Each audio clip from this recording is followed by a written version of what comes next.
हरे कृष्ण। प्यारे भक्तों, आपको मेरा प्यार भरा राधे राधे। आज हम सुनपान करेंगे वैशाख मास महात्म्य का 7वां अध्याय। उम्मीद करती हूँ कि आपने चैनल को सब्सक्राइब कर लिया होगा। यदि नहीं किया है तो चैनल को सब्सक्राइब कर बेल आइकन को जरूर दबा लीजिएगा ताकि आगे आने वाली वीडियो की नोटिफिकेशन आप तक टाइम पर पहुँचते रहे। आइए प्रेम पूर्वक, श्रद्धा पूर्वक, भक्ति पूर्वक कथा सुनपान करते हैं। वैशाख मास के पुण्य को सुनकर मिथिला के राजा को बड़ा आश्चर्य हुआ। श्रद्धा से हाथ जोड़कर धर्म सदाचार को जानने वाले में सबसे उत्कृष्ट व्यक्ति ने ऋषि से ये शब्द कहे जो आराम से बैठे थे। मिथिला ने कहा, यह महान चमत्कार तथा एक साधु पुरुष का कार्य देखा गया है। मैं उस धर्म के बारे में विस्तार से सुनने के लिए उत्सुक हूँ जिससे इक्ष्वाकु वंश का यह राजा मुक्त आत्मा बन गया। हे विद्वान, मैं विश्वास से संपन्न हूँ, कृपया इस विस्तार से वर्णन करें। राजा द्वारा इस प्रकार विशेष रूप से पूछे जाने पर श्रेष्ठ चित्त श्रुतदेव ने कहा, अच्छा। और फिर उत्कृष्ट राजा को इस प्रकार संबोधित किया। श्रुतदेव ने कहा, हे साधु राजाओं में श्रेष्ठ, आप दृढ़ निश्चयी हैं। आपने अच्छा निर्णय लिया है क्योंकि आप वासुदेव द्वारा प्रिय पवित्र अनुष्ठानों के बारे में सुनने के इच्छुक हैं। कई जन्मों से अर्जित पुण्य के बिना कोई भी देहधारी प्राणी वासुदेव के उपाख्यानों को सुनने में रुचि नहीं ले सकता। यद्यपि तू जवान और राजाओं का राजा है तो भी तेरा मन इसी प्रकार झुका हुआ है। इसलिए मैं आपको शुद्ध भागवत यानी भगवान का भक्त, अच्छे लोगों में सबसे उत्कृष्ट व्यक्ति मानता हूँ। इसलिए हे सज्जन महोदय, मैं आपको पवित्र भागवत संस्कार सुनाऊंगा। इस उत्तम संस्कारों को जानने यानी सही ढंग से समझने से प्राणी जन्म जन्मांतर और सांसारिक बंधन से मुक्त हो जाता है। वैशाख के उत्कृष्ट पवित्र संस्कार विभिन्न अन्य संस्कारों की तरह हैं, जैसे कि स्वच्छता, पवित्र स्नान, संध्या प्रार्थना, जल परिदान, श्राद्ध, अग्निहोत्र। वसंत ऋतु में वैशाख महीने में पवित्र अनुष्ठान किए बिना कोई स्वर्ग आदि में नहीं जा सकता। सभी पवित्र संस्कारों में वैशाख के समकक्ष कुछ भी नहीं है।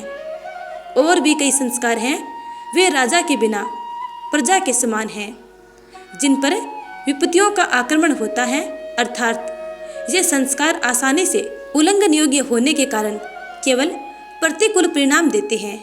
इसके बारे में कोई संदेह नहीं है। लेकिन वैशाख में किए जाने वाले अनुष्ठान आसान हैं। वे हैं जल का कलश चढ़ाना, प्रपास यानी पानी के मुफ्त वितरण के लिए शेड का निर्माण, रास्ते में यानी यात्रियों के लिए छायादार स्थानों का निर्माण, जूते, छाते और पंखे का उपहार, शहद में जिंजली के बीज, थकान मिटाने के लिए दुग्ध उत्पाद, पैदल यात्रियों के लिए आश्रयों का निर्माण, कुओं, झीलों, तालाबों आदि की खुदाई, नारियल, गन्ना, कपूर और कस्तूरी का उपहार, मीठी सुगंध और गंधक, बिस्तर और खाट का उपहार, स्वादिष्ट आम का फल, नींबू के रस से बना शरबत, दमन यानी आटे मिसिया इंडिका के फूलों का उपहार, शाम को गुड़ के रस का उपहार, पूर्णिमा के दिन पके हुए चावल की विविधता और प्रतिदिन दही के साथ पकाए गए चावल, पान के पत्तों का उपहार, चैत्र मास की अमावस्या को जल का घड़ा दान करना, प्रतिदिन सुबह सूर्योदय से पहले स्नान करना, मधुसूदन आदि की पूजा करना, भगवान की कथा सुनना, तेल से स्नान न करना, पत्तों पर भोजन करना, पंखा झलना आदि। जो लोग थके हुए हैं उन्हें प्रतिदिन कोमल सुगंधित पुष्पों, नैवेद्य, फलों का प्रसाद और दही मिश्रित पके हुए चावल, प्रतिदिन धूप और प्रकाश का प्रसाद, गायों को घास का निवाला, ब्राह्मणों के पैर धोना और सूखे भोजन का दान करना चाहिए। गुड़ के साथ मिश्रित अदरक, एम्बलिक, ऑफिसिनेलिस पाउडर का उपहार, यात्रियों को आश्रय और चावल और सब्जियों का उपहार। ये वैशाख महीने के लिए प्रशंसित और अनुशंसित पवित्र अनुष्ठान है जो माधव को पसंद हैं। विष्णु को फूल चढ़ाना, ऋतु के अनुसार अंकुरित अनाज आदि से हरि की पूजा करना और नैवेद्य के रूप में पके हुए चावल चढ़ाना सभी पापों के विनाश का कारण है। हे महानुभाव, यदि कोई स्त्री उस ऋतु में मंदिर में या अपने घर में उगने वाले फूलों से माधव की पूजा नहीं करती तो उसे अनेक प्रकार के कष्टों का सामना करना पड़ता है। इसलिए अपने क्षमता के अनुसार माधव की पूजा अवश्य करनी चाहिए। उन्हें धूप दीप पुष्प अवश्य अर्पित करना चाहिए। वैशाख महीने में प्रजा के धर्म की परीक्षा लेने के लिए विष्णु, राम, देवताओं और ऋषियों के साथ उनके लोक में जाते हैं। यदि उस समय कोई मूर्ख व्यक्ति उनका पुष्पों से पूजन नहीं करता तो वह मोहग्रस्त आत्मा है। वह रो रो नरक में गिरता है। तत्पश्चात उसका 5 बार राक्षसियों की योनि में जन्म होता है। इस माह में पके हुए चावल और पीने का पानी हमेशा भूख से पीड़ित लोगों को देना चाहिए। यह प्राण वायु को बनाए रखने का कारण है। पीने का पानी न देने से उसका पुनर्जन्म निम्न जाति के प्राणी के रूप में होता है। पके हुए चावल न देने से वह दुष्टात्मा के रूप में जन्म लेता है। मैं आपको पका हुआ चावल या भोजन न देने के संबंध में हुआ एक विचित्र अनुभव बताऊंगा। मेरे पिता का जन्म रेवा के तट पर एक दुष्ट आत्मा के रूप में हुआ था। जब वह भूख और प्यास से बहुत थक गया तब उसने अपना ही मांस खाया। भोजन की कमी के कारण वह चलने फिरने में भी असमर्थ हो गया। वह छाया से रहित एक रेशमी कपास के पेड़ की जड़ पर रह रहा था। अत्यधिक भूख प्यास के कारण तथा पूर्व कर्मों के कारण उनके गले में भोजन नली द्वार बहुत छोटा हो गया था। उसके गले में चिपके मांस के टुकड़ों ने उसे बहुत दर्द दिया, जिससे उसकी जान को खतरा हो गया। संयोग से गंगा की ओर जाते समय मैं उस नदी के तट पर पहुंच गया। उन्होंने कालकूट विष के समान कुएं और झील के शीतल जल को देखा। सालमली वृक्ष की जड़ पर मैंने उसके अपने ही मांस को टुकड़े टुकड़े करके खाने और तरह तरह से विलाप करने की आश्चर्यजनक बात देखी। वह अपने कर्मों के कारण भूख, प्यास और बीमारी से पीड़ित था। मुझे उस पर दया आ गई, लेकिन मुझे देखते ही वह पाप कर्म की आत्मा मुझे मारने के लिए दौड़ पड़ी। मेरे वैभव के कारण वह संयमित था। वह भागने लगा। मेरा मन दया से द्रवित होकर मैंने उससे कहा, डरो मत, मैंने तुम्हें भय से मुक्ति दिलाई है। हे प्रिय, तुम कौन हो? इसका कारण तुरंत बताओ। मैं तुम्हें इस कठिन परिस्थिति से मुक्त कर दूंगा। परेशान मत होइए। ऐसा कहे जाने पर उन्होंने बिना ये जाने कि मैं उनका पुत्र हूँ मुझसे कहा, पहले मैं आनर्त यानी उत्तरी गुजरात देव में भुआरा यानी पृथ्वी पर सबसे उत्कृष्ट नामक शहर में था। मेरा नाम मित्रा था। मैं संकृति गोत्र का था। मैं नियमित रूप से तपस्या, यज्ञ, दान आदि करता था और मैं विद्वान भी था। सभी शास्त्र मेरे द्वारा सीखे और सिखाए गए थे। मैंने सभी तीर्थों में पवित्र स्नान किया। लोभ के कारण वैशाख मास में मेरे द्वारा भोजन नहीं दिया गया। उस समय भिक्षा भी नहीं दी जाती थी।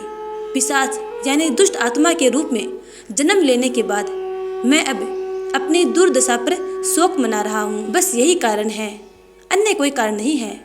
ओ, मैंने तुमसे सच कहा है।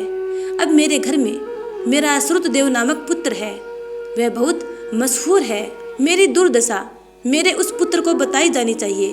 तुम्हारे पिता वैशाख महीने में भोजन न देने के कारण पिशाच बन गए हैं। उन्हें नर्मदा के तट पर देखा गया था। वह ऊपर यानी स्वर्ग नहीं गया है। वह अभी भी पेड़ की जड़ पर पड़ा है।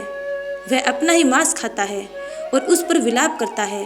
अपने पिता की मुक्ति के लिए तुम्हें वैशाख माह में प्रातः स्नान करना चाहिए, विष्णु की पूजा करने और मुझे यानी तुम्हारे पिता को सच्चे दिल से जल तर्पण देने के बाद पका हुआ भोजन अच्छे गुणों वाले उत्कृष्ट ब्राह्मण को देना चाहिए।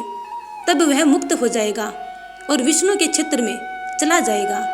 उन्होंने आगे कहा, उससे यह बात कहो, वह मुझ पर दया करेगा। इस बारे में कोई संदेह नहीं है। हर तरह से कल्याण हो, आपके मामले में शुभता हो। पिताजी की बात सुनकर मैं दुखी हो गया। अत्यधिक उत्तेजित होकर मैं बहुत देर तक उनके चरणों में प्रणाम करता रहा। अपनी आंखों में आंसू भरकर और अपने आप को धिक्कारते हुए मैंने कहा, हे मेरे पिता, मैं तेरा पुत्र हूँ। मैं संयोगवश यहाँ आ गया हूँ। क्योंकि मेरे पिंड संकट से मुक्त नहीं हुए, इसलिए मैं अपने कर्तव्यों से विमुख हो गया हूँ। मैं ब्राह्मणों की निंदा का पात्र हूँ। मुझे बताओ, वह कौन सा पवित्र अनुष्ठान है जिससे तुम्हें मुक्ति मिलेगी? हे प्रतिष्ठित ब्राह्मण, मैं इसे पूरा करूँगा। तब जिसका मन पूर्णतः संतुष्ट हो गया था, उसने मुझसे कहा, तुम्हें तीर्थ यात्रा करके शीघ्र घर लौट जाना चाहिए। महीने के आगमन पर जब सूर्य मेष राशि में होता है तो आपको विष्णु को नैवेद्य के रूप में उत्कृष्ट पका हुआ भोजन अर्पित करना चाहिए। हे श्रेष्ठ आत्मा, किसी श्रेष्ठ ब्राह्मण को कुछ दान करो, जिससे पूरे परिवार को मोक्ष प्राप्त होगा। अपने पिता की आज्ञा पाकर मैंने अपनी तीर्थ यात्रा पूरी की और घर लौट आया। मैंने वैशाख महीने में अन्न का दान किया, अतः मेरे पिता को मुक्ति मिल गई। वह मेरे पास आए और मुझे आशीर्वाद दिया। हवाई रथ पर बैठकर वे श्री भगवान के लोक में गए। वह लोक जिसे आसानी से देखा नहीं जा सकता और जहां एक बार जाने पर पुनः पृथ्वी पर नहीं आना पड़ता। इस प्रकार समस्त शास्त्रों में जो दान का विधान किया गया है वह तुम्हें सुनाया गया है। यह सभी धर्मों का सार है। यह अत्यंत गुणकारी है। आप और क्या सुनना चाहते हैं, मुझे बताओ। इसे सुनकर मैं तुम्हें सब कुछ बताऊंगा। यह सच है। अब आगे की कथा हम अगले अध्याय में सुनेंगे। अब सुनते हैं वैशाख मास में सुनी जाने वाली राजा महिरथ की कथा, जिसे सुनने से अत्यंत पुण्य की प्राप्ति होती है। यमराज कहते हैं, बर्मन, पूर्व काल की बात है। महिरथ नाम से विख्यात एक राजा थे। उन्हें अपने पूर्व जन्म के पुण्यों के फलस्वरूप प्रचुर ऐश्वर्य और संपत्ति प्राप्त हुई थी, परंतु राजा राज्य लक्ष्मी का सारा भार मंत्री पर रखकर स्वयं विषय भोग में आसक्त हो रहे थे। वे न प्रजा की ओर दृष्टि डालते थे और न धन की ओर। धर्म और अर्थ का काम भी कभी नहीं देखते थे। उनकी वाणी तथा उनका मन कामिनियों की क्रीड़ा में आसक्त था। राजा के पुरोहित का नाम कश्यप था। जब राजा को विषयों में रमते हुए बहुत दिन व्यतीत हो गए, तब पुरोहित ने मन में विचार किया, जो गुरु मोहवश राजा को अधर्म से नहीं रोकता, वह भी उसके पाप का भागी होता है। यदि समझाने पर भी राजा अपने पुरोहित के वचनों की अवहेलना करता है तो पुरोहित निर्दोष हो जाता है। उस दशा में राजा ही सारे दोषों का भागी होता है। कश्यप बोले, राजन, मैं तुम्हारा गुरु हूँ, अतः धर्म और अर्थ से युक्त मेरे वचनों को सुनो।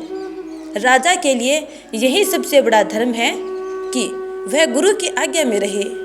गुरु की आज्ञा का आंशिक पालन भी राजाओं की आयु, लक्ष्मी तथा सौख्य को बढ़ाने वाला है।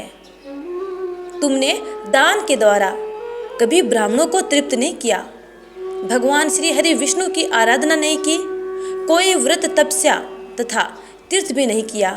महाराज, कितने खेद की बात है कि तुमने काम के अधीन होकर कभी भगवान के नाम का स्मरण नहीं किया, अबलाओं की संगत में पड़कर विद्वानों की संगत नहीं की। जिसका मन स्त्रियों ने हर लिया, उसे अपनी विद्या, तपस्या, त्याग, नीति तथा विवेकशील चित्त से क्या लाभ हुआ। एकमात्र धर्म ही सबसे महान और श्रेष्ठ है, जो मृत्यु के बाद भी साथ जाता है। शरीर के उपभोग में आने वाली अन्य जितनी वस्तुएं हैं, वे सब यही नष्ट हो जाती हैं। धर्म की सहायता से ही मनुष्य दुर्गति से पार होता है। राजेंद्र, क्या तुम नहीं जानते, मनुष्य के जीवन का विलास जल की उताल तरंगों के समान चंचल एवं अनित्य है। जिनके लिए विनय ही पगड़ी और मुकुट है, सत्य और धर्म ही कुंडल है तथा त्याग ही कंगन है, उन्हें जड़ आभूषणों की क्या आवश्यकता है। मनुष्य के निर्जीव शरीर को काठ और ढेले के समान पृथ्वी पर फेंक उसके बंधु बांधव मुंह फेर कर चल देते हैं। केवल धर्म ही उसके पीछे पीछे जाता है। सब कुछ जा रहा है, आयु प्रतिदिन क्षीण हो रही है तथा यह जीवन भी लुप्त होता जा रहा है। ऐसी अवस्था में भी तुम उठकर भागते क्यों नहीं। स्त्री, पुत्र आदि कुटुंब, शरीर तथा द्रव्य संग्रह, ये सब प्राय हैं, अनित्य हैं, किंतु पुण्य और पाप अपने हैं। जब एक दिन सब कुछ छोड़कर तुम्हें व्यवस्था पूर्वक जाना ही है, तो तुम अनर्थ में फंसकर अपने धर्म का अनुष्ठान क्यों नहीं करते। मरने के बाद उस दुर्गम पथ पर अकेले कैसे जा सकोगे, जहाँ न ठहरने के लिए स्थान, न खाने योग्य अन्न, न पानी, न राह खर्च और न राह बताने वाला कोई गुरु है। यहाँ से प्रस्थान करने के बाद तुम्हारे पीछे कुछ भी नहीं जाएगा, केवल पाप और पुण्य जाते समय तुम्हारे पीछे पीछे जाएंगे।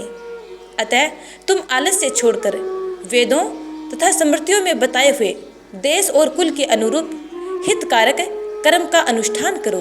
धर्म मूलक सदाचार का सेवन करो। अर्थ और काम भी यदि धर्म से रहित हो तो उनका परित्याग कर देना चाहिए। दिन रात इंद्रिय विजय रूपी योग का अनुष्ठान करना चाहिए, क्योंकि जितेंद्रिय राजा ही प्रजा को अपने वश में रख सकता है। लक्ष्मी अत्यंत प्रगल्भ रमणी के कटाक्ष के समान चंचल होती है। विनय रूपी गुण धारण करने से ही वह राजाओं के पास दीर्घ काल तक ठहरती है।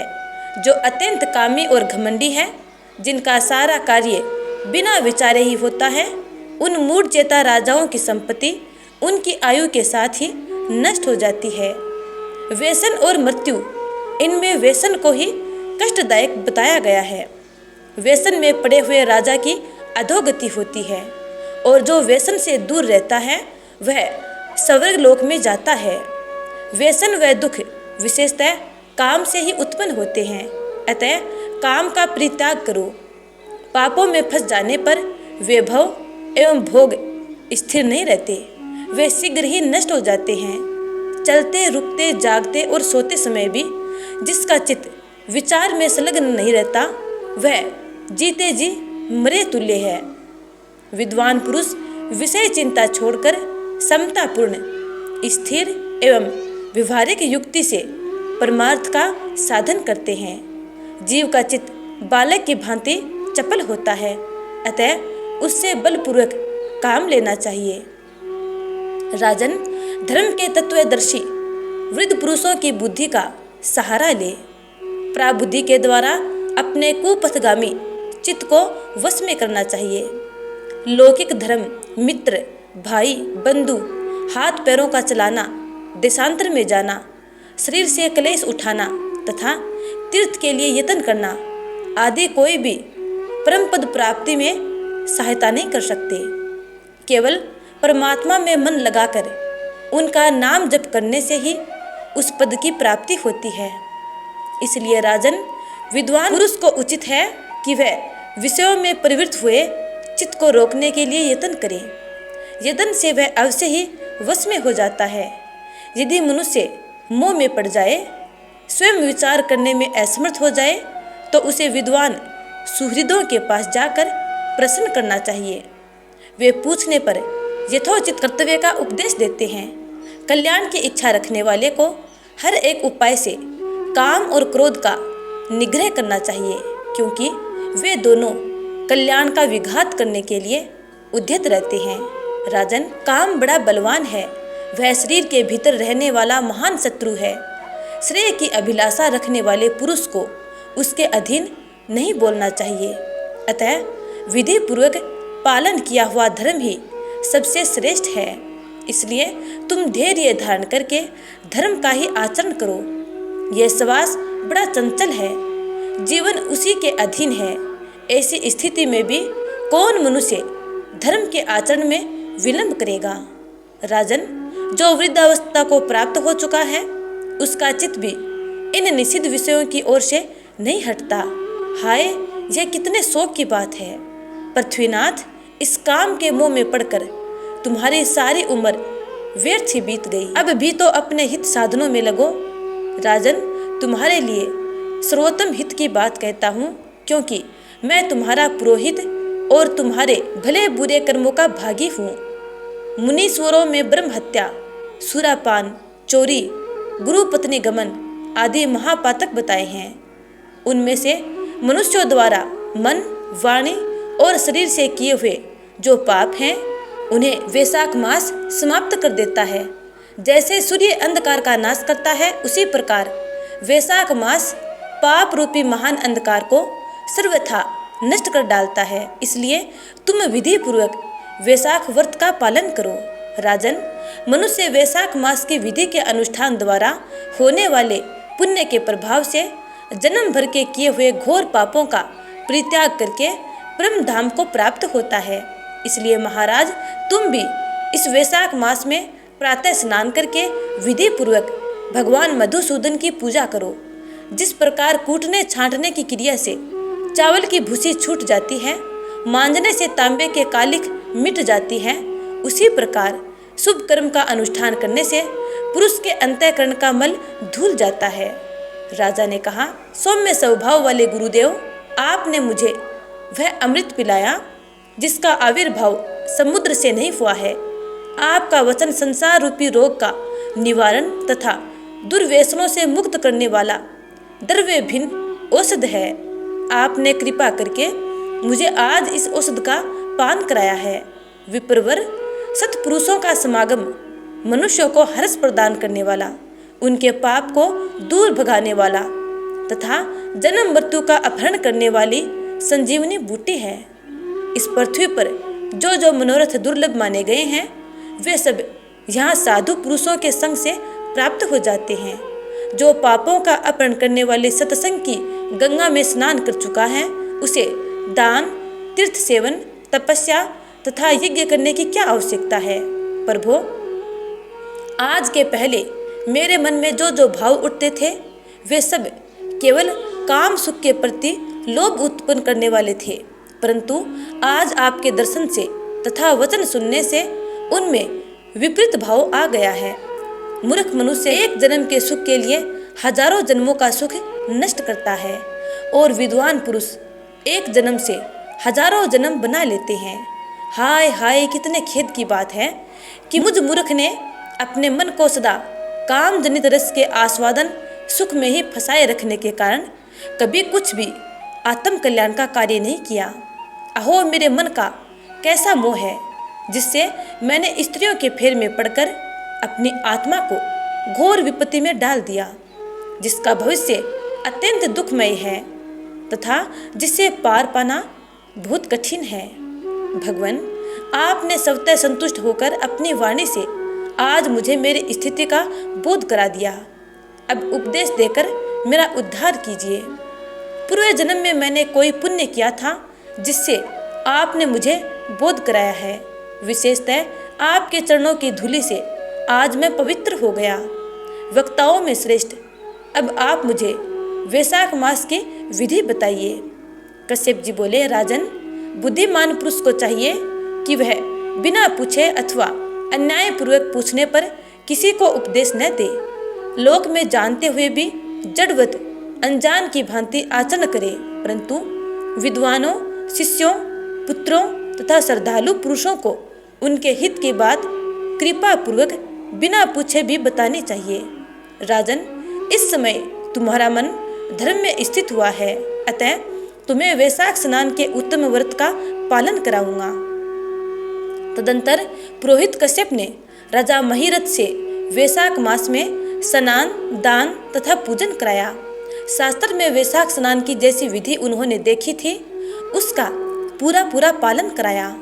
राजा महिरथ ने भी गुरु की प्रेरणा से उस समय विधि पूर्वक सब नियमों का पालन किया तथा माधव मास का जो जो विधान उन्होंने बताया वह सब आदर पूर्वक सुना। उन नृप श्रेष्ठ ने प्रातः काल स्नान करके भक्ति भाव के साथ पाद्य और अर्घ्य आदि देकर श्री हरि का पूजन किया तथा नैवेद्य भोग लगाया। यमराज कहते हैं, ब्रह्मन, तत्पश्चात राजा के ऊपर काल की दृष्टि पड़ी। अधिक मात्रा में रति का सेवन करने से उन्हें अक्षय का रोग हो गया था, जिससे उनका शरीर अत्यंत दुर्बल हो गया। अंततोगत्वा उनकी मृत्यु हो गई। उस समय मेरे तथा भगवान विष्णु के दूत भी उन्हें लेने पहुँचे। विष्णु दूतों ने, ये राजा धर्मात्मा है, यूँ कहकर मेरे सेवकों को डांटा और स्वयं राजा को विमान में बिठाकर वैकुंठ लोक में ले गए। वैशाख मास में प्रातःकाल स्नान करने से राजा का पातक नष्ट हो चुका था। भगवान विष्णु के दूत अत्यंत चतुर होते हैं। वे भगवान की आज्ञा के अनुसार राजा महिरथ को नरक मार्ग के निकट से ले चले। जाते जाते राजा ने नरक में पकाए जाने के कारण घोर चित्कार करने वाले नारकीय जीवों का आर्तनाद सुना। कड़ाहे में डालकर ओटाए जाने वाले पापियों का क्रंदन बड़ा भयंकर था। सुनकर राजा को बड़ा विस्मय हुआ। वे अत्यंत दुखी होकर दूतों से बोले, जीवों के कराहने की यह भयंकर आवाज क्यों सुनाई दे रही है? इसमें क्या कारण है? आप लोग सब बातें बताने की कृपा करें। विष्णुदूत बोले, जिन प्राणियों ने धर्म की मर्यादा का परित्याग किया है, जो पापाचारी एवं पुण्यहीन हैं, वे तामिश्र आदि भयंकर नरकों में डाले गए हैं। पापी मनुष्य प्राण त्याग के पश्चात यमलोक के मार्ग में आकर भयानक दुख भोगते हैं। यमराज के भयंकर दूत उन्हें इधर उधर घसीटते हैं और वे अंधकार में गिर पड़ते हैं। उन्हें आग में जलाया जाता है, उनके शरीर में कांटे चुभोए जाते हैं, उनको आरी से चीरा जाता है तथा वे भूख प्यास से पीड़ित रहते हैं। पीप और रक्त की दुर्गंध के कारण उन्हें बार बार मूर्छा आ जाती है। कहीं वे खोलते हुए तेल में ओटाए जाते हैं, कहीं उन पर मूसलों की मार पड़ती है और कहीं तपाए हुए लोहे की शिलाओं पर डालकर उन्हें पकाया जाता है। कहीं वमन, कहीं पीप और कहीं रक्त उन्हें खाने को मिलता है। मुर्दों की दुर्गंध से भरे हुए करोड़ों नरक हैं, जहाँ सरपतर वन है, शिलापात के स्थान है, जहाँ पापी शिलाओं पर पटके जाते हैं तथा वहाँ की समतल भूमि भी आग से तपी हुई होती है। इसके सिवा गर्म लोहे के, खोलते हुए तेल के, मैदा के, तपे हुए स्तंभ के तथा कूट सालमली नाम के भी नरक हैं। छुरे, कांटे, कील और उग्र ज्वाला के कारण क्षोभ एवं भय उत्पन्न करने वाले बहुत से नरक हैं। कहीं तपी हुई वैतरणी नदी है, कहीं पीप से भरे हुए अनेकों कुंड हैं। इन सब में पृथक पृथक पापियों को डाला जाता है। कुछ नरक ऐसे हैं जो जंगल के रूप में हैं, वहाँ के पत्ते तलवार की धार के समान तीखे हैं, इसी से उन्हें असिपत्रवन कहते हैं। वहाँ प्रवेश करते ही नर नारियों के शरीर कटने और छिलने लगते हैं। कितने ही नरक घोर अंधकार तथा आग की लपटों के कारण अत्यंत दारुण प्रतीत होते हैं। इनमें बार बार यातना भोगने के कारण पापी जीव नाना प्रकार के स्वरों में रोते और विलाप करते हैं। राजन, इस प्रकार ये शास्त्र विरुद्ध कर्म करने वाले पापी जीव कराहते हुए नरक यातना का कष्ट भोग रहे हैं। उन्हीं का ये क्रंदन हो रहा है। सभी प्राणियों को अपने पूर्ववत कर्मों का भोग भोगना पड़ता है। प्राय स्त्रियों का संग प्रसन्नता के लिए किया जाता है, किंतु वास्तव में वह दुख ही देने वाला होता है। 2 घड़ी तक किया हुआ विषय सुख का आस्वादन अनेक कल्पों तक दुख देने वाला होता है। राजेंद्र, तुमने वैशाख मास में प्रातः स्नान किया है। उसकी विधि का पालन करने से तुम्हारा शरीर पावन बन गया है। उससे छूकर बहने वाली वायु का स्पर्श पाकर ये क्षण भर के लिए सुखी हो गए हैं। तुम्हारे तेज से इन्हें बड़ी तृप्ति मिल रही है। इसी से अब ये नरकवर्ती जीव कराहना छोड़कर चुप हो गए हैं। पुण्यवानों का नाम भी यदि सुना या उच्चारण किया जाए तो वह सुख का साधक होता है तथा उसे छूकर चलने वाली वायु भी शरीर में लगने पर बड़ा सुख देती है। यमराज कहते हैं, करुणा के सागर राजा महिरथ अद्भुत कर्म करने वाले भगवान श्री विष्णु के दूतों की उपयुक्त बात सुनकर द्रवित हो उठे। निश्चय ही साधु पुरुषों का हृदय मक्खन के समान होता है। जैसे नवनीत आग की आंच पाकर पिघल जाता है, उसी प्रकार साधु पुरुषों का हृदय भी दूसरों के संताप से संतप्त होकर द्रवित हो उठता है। उस समय राजा ने दूतों से कहा। राजा बोले, इन्हें देखकर मुझे बड़ी व्यथा हो रही है। मैं इन व्यथित प्राणियों को छोड़कर जाना नहीं चाहता। मेरी समझ में सबसे बड़ा पापी वही है जो समर्थ होते हुए भी वेदनाग्रस्त जीवों का शोक दूर न कर सके। यदि मेरे शरीर को छूकर बहने वाली वायु के स्पर्श से ये जीव सुखी हुए हैं, तो आप लोग मुझे उसी स्थान पर ले चलिए, क्योंकि जो चंदन वृक्ष की भांति दूसरों के ताप दूर करके उन्हें आह्लादित करते हैं तथा जो परोपकार के लिए स्वयं कष्ट उठाते हैं, वे ही पुण्यात्मा हैं। संसार में वे ही संत हैं जो दूसरों के दुखों का नाश करते हैं तथा पीड़ित जीवों की पीड़ा दूर करने के लिए जिन्होंने अपने प्राणों को तिनके के समान निछावर कर दिया है। जो मनुष्य सदा दूसरों की भलाई के लिए उद्यत रहते हैं, उन्होंने ही इस पृथ्वी को धारण कर रखा है। जहाँ सदा अपने मन को ही सुख मिलता है, वह स्वर्ग भी नरक के समान है। अतः साधु पुरुष सदा दूसरों के सुख से ही सुखी होते हैं। यहाँ नरक में गिरना अच्छा, प्राणों से वियोग हो जाना भी अच्छा, किंतु पीड़ित जीवों की पीड़ा दूर किए बिना एक क्षण भी सुख भोगना अच्छा नहीं है। दूत बोले, राजन, पापी पुरुष अपने कर्मों का ही फल भोगते हुए भयंकर नरक में पकाए जाते हैं। जिन्होंने दान, होम अथवा पुण्य तीर्थ में स्नान नहीं किया है, मनुष्यों का उपकार तथा कोई उत्तम पुण्य नहीं किया है, वे ही परलोक में आने पर घोर नरकों में पकाए जाते हैं। जिनका शील स्वभाव दूषित है, जो दुराचारी, व्यवहार में निंदित, दूसरों की बुराई करने वाले एवं पापी हैं, वे ही नरकों में पड़ते हैं। जो पापी अपने मर्म भेदी वचनों से दूसरों का हृदय विदीर्ण कर डालते हैं तथा जो पराई स्त्रियों के साथ विहार करते हैं, वे नरकों में पकाए जाते हैं। महाभाग भूपाल, आओ अब भगवान के धाम को चलें। तुम पुण्यवान हो, अतः अब तुम्हारा यहाँ ठहरना उचित नहीं है। राजा ने कहा, विष्णु दूतगण, यदि मैं पुण्यात्मा हूँ तो इस भयंकर यातना मार्ग में कैसे लाया गया? मैंने कौन सा पाप किया है तथा किस पुण्य के प्रभाव से मैं विष्णु धाम को जाऊंगा? आप लोग मेरे इस संशय का निवारण करें। दूत बोले, राजन, तुम्हारा मन काम के अधीन हो रहा था, इसलिए तुमने कोई पुण्य यज्ञ अनुष्ठान अथवा यज्ञ अवशिष्ट अन्न का भोजन नहीं किया है, इसलिए तुम्हें इस मार्ग से लाया गया है। किंतु लगातार 3 वर्षों तक तुमने अपने गुरु की प्रेरणा से वैशाख मास में विधि पूर्वक प्रातः स्नान किया है तथा महापापों और अति पापों की राशि का विनाश करने वाले भक्त वत्सल विश्वेश्वर भगवान मधुसूदन की भक्ति पूर्वक पूजा की है। यह सब पुण्यों का सार है।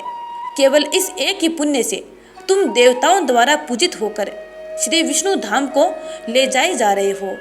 नरेश्वर, जैसे एक ही चिंगारी पड़ जाने से तिनकों की राशि भस्म हो जाती है, उसी प्रकार वैशाख में प्रातः स्नान करने से पाप राशि का विनाश हो जाता है। जो वैशाख में शास्त्रोक्त नियमों से युक्त होकर स्नान करता है, वह हरि भक्त पुरुष अति पापों के समूह से छुटकारा पाकर विष्णु पद को प्राप्त होता है।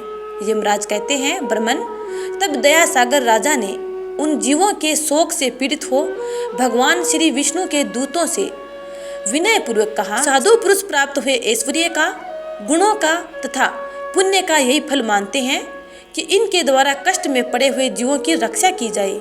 यदि मेरा कुछ पुण्य है तो उसी के प्रभाव से यह नरक में पड़े हुए जीव निष्पाप होकर स्वर्ग को चले जाएं और मैं इनकी जगह नरक में निवास करूंगा। राजा के ऐसे वचन सुनकर श्री विष्णु के दूतों ने उनके सत्य और उदारता पर विचार करते हुए इस प्रकार बोले, राजन, इस दया रूप धर्म के अनुष्ठान से तुम्हारे संचित धर्म की विशेष वृद्धि हुई है।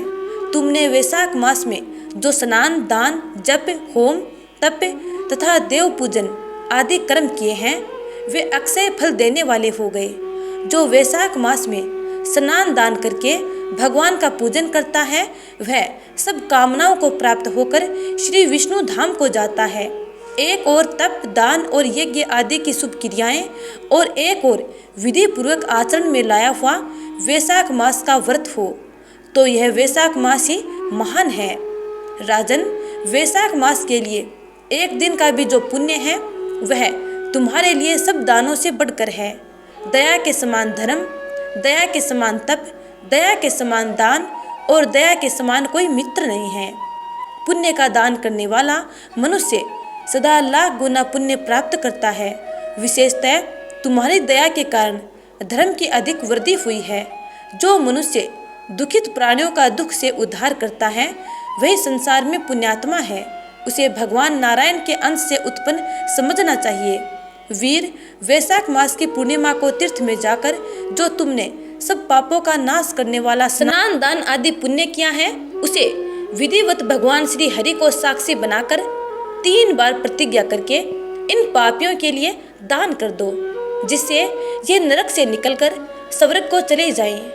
हमारा तो ऐसा विश्वास है कि पीड़ित जंतुओं को शांति प्रदान करने से जो आनंद मिलता है, उसे मनुष्य स्वर्ग और मोक्ष में भी नहीं पा सकता। सौम्य, तुम्हारी बुद्धि दया एवं दान से दृढ़ है। इसे देखकर हम लोगों को भी उत्साह होता है। राजन, यदि तुम्हें अच्छा जान पड़े तो अब बिना विलंब किए इन्हें वह पुण्य प्रदान करो जो नरक यातना के दुख को दग्ध करने वाला है। विष्णु दूतों के यो कहने पर दयालु राजा महिरथ ने भगवान गदाधर को साक्षी बनाकर 3 बार प्रतिज्ञा पूर्वक संकल्प करके उन पापियों के लिए अपना पुण्य अर्पण किया। वैशाख मास के एक दिन के ही पुण्य का दान करने पर वे सभी जीव यम यातना के दुख से मुक्त हो गए। फिर अत्यंत हर्ष में भरकर वे श्रेष्ठ विमान पर आरूढ़ हुए और राजा की प्रशंसा करते हुए उन्हें प्रणाम करके स्वर्ग को चले गए। इस दान से राजा को विशेष पुण्य की प्राप्ति हुई। मुनियों और देवताओं का समुदाय उनकी स्तुति करने लगा तथा वे जगदीश्वर श्री विष्णु के पार्षदों द्वारा अभिवंदित होकर उस परम पद को प्राप्त हुए जो बड़े बड़े योगियों के लिए भी दुर्लभ है। द्विजश्रेष्ठ, यह वैशाख मास और पूर्णिमा का कुछ महात्म्य यहाँ थोड़े में बतलाया गया है। यह धन, यश, आयु तथा परम कल्याण प्रदान करने वाला है। इतना ही नहीं, इससे स्वर्ग तथा लक्ष्मी की भी प्राप्ति होती है। यह प्रशंसनीय महात्म्य अंतःकरण को शुद्ध करने वाला और पापों को धो डालने वाला है। माधव मास का यह महात्म्य भगवान माधव को अत्यंत प्रिय है। राजा महिरथ का चरित्र और हम दोनों का संवाद सुनने, सुनाने अथवा पढ़ने अथवा विधि पूर्वक अनुमोदन करने से मनुष्य को भगवान की भक्ति प्राप्त होती है, जिससे समस्त क्लेशों का नाश हो जाता है। सूत जी कहते हैं, धर्मराज की यह बात सुनकर वह ब्राह्मण उन्हें प्रणाम करके चला गया। उसने भूतल पर प्रतिवर्ष स्वयं तो वैशाख स्नान की विधि का पालन किया ही, दूसरों से भी करवाया। यह ब्राह्मण और यम का संवाद मैंने आप लोगों से वैशाख मास के पुण्यमय स्नान के प्रसंग में सुनाया है। जो भी एकचित होकर वैशाख मास के महात्म्य को श्रवण करता है अथवा अन्य को श्रवण करवाता है, वह सब पापों से मुक्त होकर श्री हरि विष्णु के परम धाम को प्राप्त होता है। तो प्रेम से बोलिए राधे राधे।